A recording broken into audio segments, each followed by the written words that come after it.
What's up everyone, welcome back here to the Megan Moves channel. We are here for our day one of our Seattle vacation vlog, and we've had a pretty slow morning. We've met up with some friends and everything, and now we're going to visit a hidden gem of Seattle here. We're going to the Kenmore Air Harbor, and you guys are in luck because we got our own private tour guide to show us around. So stay tuned and we will show you all about the Kenmore Air Harbor.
Back everyone, as you can see, we are now at Kenmore Air Harbor, which is the largest seaplane base in the world. There is a larger seaplane base in Lake Hood, Alaska, but this is the largest fixed single operator base in the United States, operating seaplane service out of Seattle into the San Juan Islands and further up into British Columbia, Canada. That's been a little bit curtailed this year with the COVID, but they're still operating. Started in 1946 by Mr. Bob Monroe and three other gentlemen, and now his grandson owns it with his son, and they're still celebrating their 75th anniversary this year, which is really exciting and so forth. So why Megan has me doing a special presentation as a spokesperson for her Megan Moves channel is that I was actually employed here in the early 90s and flew this airplane right here, which is a turbine Beaver, which you can see with the pointy nose is a turbine engine. It's kind of a jet engine that runs a propeller for its propulsion and so forth. So Kenmore Air, located at the northernmost part of Seattle in Kenmore, Washington, at the end of Lake Washington, does multiple seaplane services. We fly passengers, charter. You can see with this airplane over here in the hangar, we perform maintenance on all kinds of airplanes, but the specialty is this airplane right here and the other one that you saw, which is a de Havilland Beaver that was built in the 50s and is quite a classic airplane. A radial engine, 450 horsepower. They do come, or they can put these turbine engines on them, which improve their performance and make them quite the airplane to fly. So we're going to take a look around here a little more, kind of show you some things that Kenmore does, and we'll be right back with you. So right now we're watching a de Havilland DHC-3, which is an otter. This is a turbine otter, you can see, with the pointy nose, used for weight and balance purposes. The turbine engine is lighter, so it needs to stick out further to keep it balanced.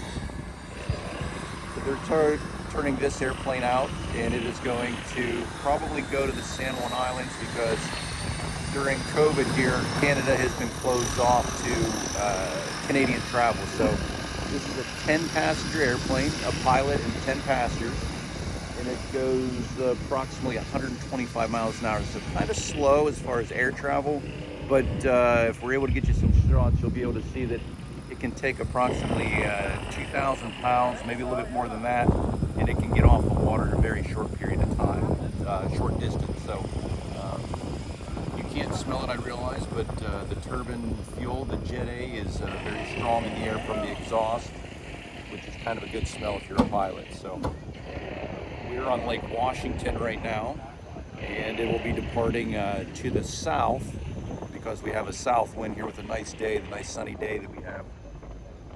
And one of the things that you have to watch out with the seaplane, it's not a designated takeoff area, so as you can see, there's some kayakers out there, as well as some boats and skiers. So you're always having to be alert to what the surrounding environment is, so that you don't have any accidents or anything. It's not like a regular land plane that there's fences around it. You can see that you may be able to hear, and you'll see them pop off the water here shortly and be airborne here.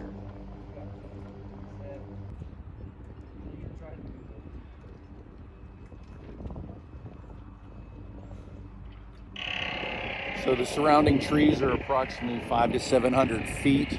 So you can see he's climbing pretty rapidly, doing a climbing left turn. Right about now he's able to see Mount Rainier to the south, about 125 miles. He'll be making a left turn to gain altitude for noise abatement, heading out over the lake, and then he'll be heading up to the north. I think we saw about 8 or 10 people get on, so I do not think he'll be going to Lake Union, which is downtown Seattle, which we have a place that we can pick up passengers there too. So giving you a little more background on the Kenmore Air story, one of the main things that started them going was rebuilding this type of airplane. This is actually a de Havilland Otter, a DHC-3. Kenmore Air has made a very good name for themselves in the industry, making what's called STC, Supplemental Type Certificate, that they're an improvement on the airplane above and beyond what the original manufacturer has done. Kenmore has literally gone all around the world. I'm not sure where this one came from, but I do know for a fact they've been to Argentina, they've been to Vietnam, the Philippines, creating up airplanes that went to those different governments. And then when the when the piston airplanes, the normal airplanes, fell out of vogue, Kenmore would buy them and then restore them, either put them in their own fleet or sell them to private individuals. And you can see this one is a little further on. I think it's probably coming out of a paint job here, but you can see this is what's called the landing gear that they use to transport it on the ground. So this one will either be someone's private airplane or more likely a one of Kenmore's fleet to go into. Just want to share a little bit more in-depth stories about what happens at Kenmore and so forth, about their airplanes and so forth. Again, this is a turbine Otter. It's a 10-passenger airplane. It's quite a handful for a single pilot to get hold of. It's a pretty big sail when the weather and the wind is blowing off the dock, and it's all that you can kind of hold on to keep it there. Another thing that I remember of my years working here, one day I got a call early in the winter, and we had kind of a snowstorm. We got 22 inches of snow, which is uncharacteristic of Seattle. Well, unfortunately, the snow had piled up on the airplane, and when we came in, the airplanes were being sunk into the water, and we mobilized all the pilots and the ground crew and the reservations, and we all immediately went into pushing the snow off and saving the airplanes from them getting swamped and so forth, which is one of the hazards. You're not on solid ground, you're on water and so forth. Okay guys, just to give you the full meal tour, in case you want a crash course, no pun intended, on flying the airplane. This is the yoke that controls it forward or up and down as it pitches the airplane or pushes it down left and right, is with this portion of the yoke. And this is all of our, technically our gas pedal. This is the throttle that makes it go faster. This is a kind of an on-off for the gas that turns it on and off. And this is for the propeller that kind of gives it a little bit of a different pitch to go faster. So these are all engine instruments. These are all communication radios.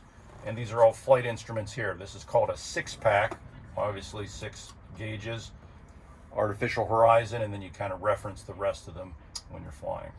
So you can tell, as we mentioned a little bit earlier in the program, that the nose is a lot longer because of the weight. The normal piston engine sits in the front here, which is almost double, maybe even 3 times the weight, maybe 4 times the weight of a turbine engine. And to get it balanced out, they kind of extend it, and you can kind of see on some of the other airplanes that we've seen there. So again, this is a 10-passenger airplane. This airplane has been modified by Kenmore with the scenic windows. They're the expanded bubble windows that allow you to have a greater view outside. The original windows on this airplane are approximately 8 to 10-inch portholes that really don't lend itself to the scenic quality of the flight. And obviously in the Pacific Northwest, a lot to see, including orca whales, salmon, dolphin, and seals. So that's basically it. All I have for the quick crash course in flying. So hope you enjoyed this segment. You guys, we're back here. We're in one of Kenmore's hangars. This is the maintenance hangar, a state-of-the-art facility that takes airplanes from this, which is a Pratt & Whitney R985 450 horse engine, and it came off of this beaver here. You can see a little bit almost like a body off restoration, but this one's just getting an engine change. After so many hours, they put new engines back on them, rework the other ones, and then send them back out. The ironic thing is that most of these pilots, or most of these planes, are older than the pilots that fly them. Let's move on over here.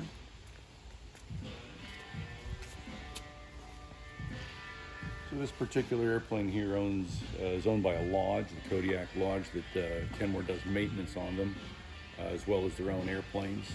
As I mentioned, they do STCs, which you can see over here. This is a little more detailed of the turbine engine. You saw the difference. That was a reciprocating engine, a gas engine, the 985. This is also a Pratt & Whitney. This is a PT6, which puts out approximately 750 horsepower, whereas, as you heard, 450 on the old one. This is also an amphibious airplane. You can see that the landing gear retracts up into the floats, and this particular one has aluminum floats, whereas some of them are made out of composite, which is the other airplane over there. That is a composite float over there. But you can see that Kenmore is definitely advanced in the 75 years from a one airplane, one pilot operation to a state-of-the-art facility that meets all FAA standards and regulations.